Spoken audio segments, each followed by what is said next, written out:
Back to prime time debate. ఒకసారి శేషు సార్తో మాట్లాడే ముందు డొనాల్డ్ ట్రంప్ అసలు భారత్ పాక్ యుద్ధానికి సంబంధించి ఏం మాట్లాడారో ఇప్పుడు చూద్దాం. We're proudly restoring safety for Americans at home, and we are also restoring security for Americans abroad. Our country has never been stronger. In my first 10 months, I ended 8 wars, including Cambodia. Isn't it funny? Sick people.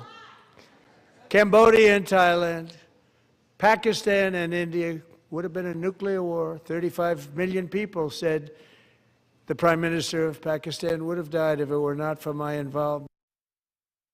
Right Seshu sir, చూసాం మొత్తంగా nuclear war అంటూ మాట్లాడిన పరిస్థితి. అక్కడ ఒక lag మనం గమనిస్తే, so అంతమంది ప్రాణాలు పోకుండా కాపాడు అనే అర్థంలో కూడా ఒక తప్పు దొరికినట్టుగా స్పష్టంగా కనిపిస్తున్న పరిస్థితి. సో పాపం ఈ మధ్య ట్రంప్ ఏది మాట్లాడినా కాస్త బూమరాంగ్ అవుతున్న పరిస్థితి అయితే ఉంది.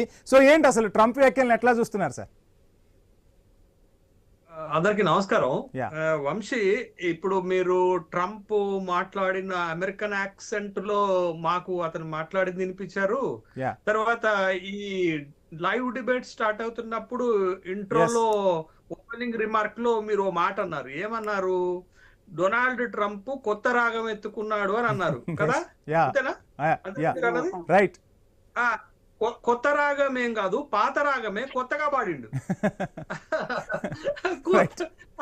ఇది డొనాల్డ్ ట్రంప్ ఆపరేషన్ సింధూర్ ఆగిపోయిన దగ్గర నుంచి చెప్పుతున్న అరిగిపోయిన పాత రికార్డే. 2 అణువస్త్రాల మధ్య యుద్ధం జరగకుండా నేనే ఆపాను అని చాలా స్పష్టంగా గతంలో కానీ కొత్త పల్లవి కొంచెం యాడ్ చేశాడు కదా, పాక్ ప్రధాని ప్రాణాలు. నేను అన్నది కూడా అదే కదా, పాత రాగమే కొత్తగా పాడిండు, ఇంకొక కొత్త పదాలు యాడ్ చేసిండు. అప్పుడేమో భారత్ పరువు తీసిండు, ఇప్పుడేమో పాకిస్తాన్ పరువు తీసిండు. ఇప్పుడు పాకిస్తాన్ లో కూడా డొనాల్డ్ ట్రంప్ మాట్లాడినటువంటి మాటల మీద అభ్యంతరాలు వ్యక్తమవుతున్నాయి. అక్కడ పాకిస్తాన్ ప్రధానమంత్రి షహబాజ్ షరీఫ్ పైన, పాకిస్తాన్ ప్రజలు చనిపోతారు అనేటటువంటి దానిపైన అక్కడ ప్రజలు కూడా అభ్యంతరాలు వ్యక్తం చేస్తున్నారు. ఇప్పటి వరకు వాళ్ళు సంబరపడ్డారు. బట్ ఇప్పుడు డొనాల్డ్ ట్రంప్ మాట్లాడిన మాటకి మన ప్రధాని అప్పుడు ఎలా ఖండించారో, మన భారత సైన్యం అప్పుడు ఎలా ఖండించిందో, ఇప్పుడు పాకిస్తాన్ కూడా అదే పరిస్థితి ఎదురైంది. అలా కాదు అలా కాదు అని చెప్పాల్సినటువంటి ఓ పరిస్థితిని క్రియేట్ చేశాడు. అయితే ట్రంప్ ఇప్పుడు చెప్పినటువంటి మాటలు మనం చూస్తే, ఇప్పుడు 2025 జనవరిలో అధికారంలోకి వచ్చాడు. 13 నెలలు అవుతుంది. ఈ 13 నెలల్లో అమెరికన్ ప్రెసిడెంట్ తీసుకుంటున్నటువంటి నిర్ణయాలు అమెరికా ప్రతిష్టను ఇంటా బయట పెంచాయా లేదా అనేది ఒకసారి మనం రివ్యూ చేసుకోవాల్సినటువంటి అవసరం కూడా ఉంటది. ఎందుకంటే అది ప్రపంచ పెద్దన్నగాను, లేకపోతే అమెరికాలో జరిగే పరిణామాలు ప్రపంచవ్యాప్తంగా ప్రభావం చూపెడతాయి కాబట్టి, వరల్డ్ లోనే లార్జెస్ట్ ఎకానమీ కాబట్టి మనం ఇవన్నీ పరిగణలోకి తీసుకోవాల్సినటువంటి అవసరం ఉంది. కాబట్టి ఒక అమెరికన్ ప్రెసిడెంట్ ఒక డిగ్నిఫైడ్ గా, డిప్లొమసీగా ఆ దేశ ప్రతిష్టను పెంచే విధంగా ఇప్పటి వరకు వ్యవహరించాడా లేదా అని మనం ప్రశ్న వేసుకుంటే, ఇటీవల అమెరికాలో వాషింగ్టన్ పోస్ట్ తో సహా కొన్ని మీడియా సంస్థలు ఒక సర్వే నిర్వహిస్తే, ఆ సర్వేలో అమెరికన్లు ఏం చెప్పారు తెలుసా వంశీ? 60% మంది dissatisfied by the administration of Donald Trump. అంటే శేషు సార్, ఏదైతే అమెరికా ఫస్ట్ అనే నినాదంతో ట్రంప్ వచ్చాడో ఆ నినాదానికి పూర్తిగా తూట్లు పొడిచినట్టని మనం అనుకోవచ్చా ఆ సర్వే ప్రకారం?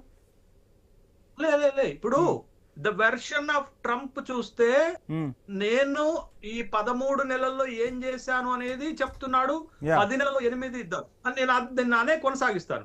బట్ ఇక్కడ ఏంటి అని అంటే, మనం ఏం చూడాలి? ఒక మూడు అంశాలు ప్రాతిపదికగా డొనాల్డ్ ట్రంప్ నిర్ణయాలను మనం ఎస్టిమేట్ చేయాలి, అసెస్మెంట్ చేయాలి. ఒకటి external policy of the Donald Trump, రెండోది కమర్షియల్ పాలసీ ఆఫ్ అంటే trade policy of Donald Trump, మూడోది economic policy of the Donald Trump. ఈ 3 అంశాల్లో డొనాల్డ్ ట్రంప్ ను చూస్తే, ట్రంప్ ఈ 13 నెలల కాలంలో ఏం చేశాడు, అమెరికాకి ప్రపంచాన్ని ఎలా ఇబ్బంది పెట్టాడు అనేటటువంటి విషయాలు చాలా స్పష్టమవుతాయి. ఫస్ట్ మనం ఎక్స్టర్నల్ పాలసీ తీసుకుందాం వంశీ. ఎక్స్టర్నల్ పాలసీలో తను ఇప్పుడు మీరు వినిపించిన మాటలో ఏంటి అంటే, 10 months లో 8 యుద్ధాలను ఆపాడు అన్నాడు. ఆయన ఫస్ట్ వరల్డ్ లో కంబోడియా థాయిలాండ్ మధ్య యుద్ధం జరగలే, బార్డర్ టెన్షన్స్ ఏర్పడ్డాయి. మీకు థాయిలాండ్ ప్రధానమంత్రి షిన్వత్ర రాజీనామా చేసింది పాపం ఆరోపణలు వస్తే. తరువాత రెండోది భారత్ పాకిస్తాన్ మధ్య అణు యుద్ధాన్ని ఆపాను అని చెప్పాడు. బట్ ఇన్ని చేసినటువంటి డొనాల్డ్ ట్రంప్, మీరు ఇందాక ఒక ప్రశ్న వేశారు, 4 సంవత్సరాలుగా నరమేధం జరుగుతుంది రష్యా ఉక్రెయిన్ లో, మరి దాన్ని ఎందుకు ఆపలేదు? అండ్ ఇక్కడ ఇంకోటి కూడా సార్, వైట్ హౌస్ కి పిలిపిస్తే జెలెన్స్కీ అసలు ట్రంప్ ను లెక్క చేయని పరిస్థితి కూడా కనిపించింది. లేదు వంశీ, ఒక మాట, డొనాల్డ్ ట్రంప్ ఎలక్షన్ క్యాంపెయిన్ లో నేను వచ్చిన 24 గంటల్లో ఉక్రెయిన్ రష్యా యుద్ధాన్ని ఆపుతానన్నాడు. But where is it? 4 ఏళ్లు నిన్ననే పూర్తి చేసుకున్నది కదా రష్యా ఉక్రెయిన్ యుద్ధము, మరి ఎందుకు ఆపలేకపోయాడు అనేటటువంటి big question. There is no answer from the Donald Trump. Answer లేదు అనే విషయాన్ని. తర్వాత ఆయన ఇంకా క్లెయిమ్ చేస్తున్నది ఏంటో తెలుసా, చిన్న చిన్న దేశాల మధ్య మీకు అల్మేనియా అజర్బైజాన్ మధ్య యుద్ధము, మన తర్వాత ఇంకా ఏ దేశాలు, సెర్బియా కొసావో మధ్య యుద్ధాలు, తర్వాత ఏంటది ఇజ్రాయెల్ ఇరాన్ లేకపోతే హమాస్ మధ్య యుద్ధాలు.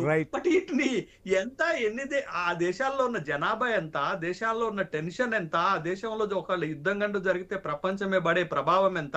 అందుకే ఆయన ఏమంటాడు, నోబెల్ శాంతి బహుమతి నాకు ఇవ్వాలి, మచాడోకి ఇచ్చారు. పాపం మచాడో తీసుకుపోయి ఏం చేసిందంటే, నోబెల్ శాంతి బహుమతి నేను గిఫ్ట్ గా డొనాల్డ్ ట్రంప్ కి ఇస్తున్నాను అని చెప్పేసింది. అది అయితే ఇది పాయింట్ 1. అయితే పాయింట్ నెంబర్ 2 ఏంటి, trade policy of the Donald Trump. Donald Trump trade policy మంచిదైతే సుప్రీంకోర్టు ఎందుకు ఇన్వాల్వ్ అవుతుంది? ఇన్వాల్వ్ అయ్యి మీకు ఆ హక్కే లేదని ఎందుకు చెప్తుంది? ఇది పాయింట్ 1. మూడోది ఏంటంటే ఎకనామిక్ పాలసీలో ఏమనుకుంటున్నాడు ట్రంప్ అంటే, మాగాని నేను బలోపేతం చేశాను అనుకుంటున్నాడు. మేక్ అమెరికా గ్రేట్ అగైన్ చేశాను, నేను అమెరికాని చాలా బలోపేతం చేశాను అని అంటున్నాడు. ఆయన దానికి క్లెయిమ్ చేస్తున్నది ఏంటది, ఈ 13 నెలల్లో నేను $18 ట్రిలియన్ ఇన్వెస్ట్మెంట్ ని అట్రాక్ట్ చేశాను అని ఒకటి చెప్తూ, రెండోది ఈ రెసిప్రోకల్ టారిఫ్స్ తోటి $133 బిలియన్ నేను అమెరికాకు ఆదాయం సంపాదించి పెట్టాను అని అంటున్నాడు. బట్ అది ఏ మార్గాల ద్వారా మీరు అమెరికాని బలోపేతం చేశారనేది కూడా ఇంపార్టెంట్ అవుతుంది. బట్ అన్ని దేశాలను బెదిరించి, మీకు హక్కు లేకపోయినా సుంకాలు విధించి తీసుకున్నటువంటి వాటిగానే మనం చూడాలి తప్ప, యాక్చువల్ గా మీరు చేస్తున్న పాలసీలు కరెక్ట్ ఉంటే వరల్డ్ అంతా ప్రభావితం అవుతుంది, డిస్సాటిస్ఫాక్షన్ ఉంటుంది. సరే, ప్రపంచాన్ని వదిలిపెట్టండి, మీ సొంత అమెరికన్ ప్రజలే మీ పాలన పట్ల సంతృప్తికరంగా లేరు అనేది స్పష్టమవుతుంది. ఓల్డ్ రెప్యూటెడ్ మీడియానే చెప్తున్నప్పుడు మీరుగా సర్టిఫికెట్ ఇచ్చుకుంటున్నారు. బట్ ఆ certificate valid or no? Is it